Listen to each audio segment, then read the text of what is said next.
getting ready to skate. Alexei Yagudin, another Russian skater who has joined the exodus to the U.S. that really began in the early 90s.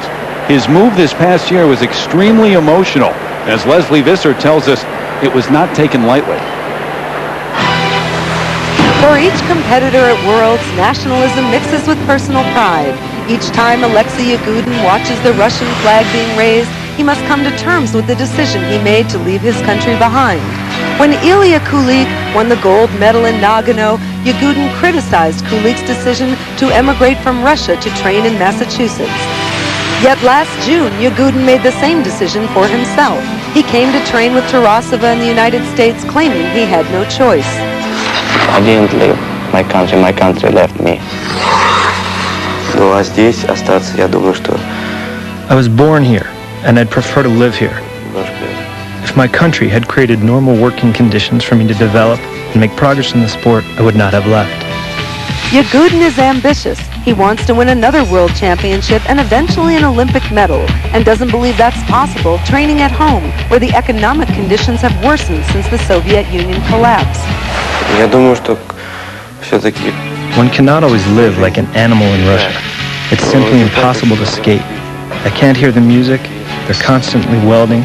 The smell of cement, dust, and dirt make it impossible to breathe. There's no warm-up room, no training equipment. You have to deal with so much ahead of time. When you come out on the ice, you're exhausted. Difficult conditions were only part of the reason for leaving Russia. The other was his coach, Alexei Mishin. Yagudin began training alongside Mishin's other stars, Yevgeny Pushenko and Alexei Armanov, completing the most dominant triumvirate in men's skating. Yet Yagudin became dissatisfied with the reality of having to share a coach. Since he had to pay equal attention to everyone, he couldn't pay more attention to me. He had no right. I, on the other hand, am the kind of person who needs more influence and attention and care. It is much easier to train in America.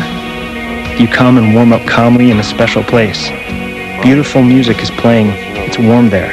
You feel so much easier and lighter. Everything is calm, clean, and convenient.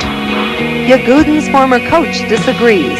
He believes adversity, not comfort, will make his skaters tougher. Hunting dog with a full stomach never runs fast. Empty stomach, better. Not in Yagudin's case.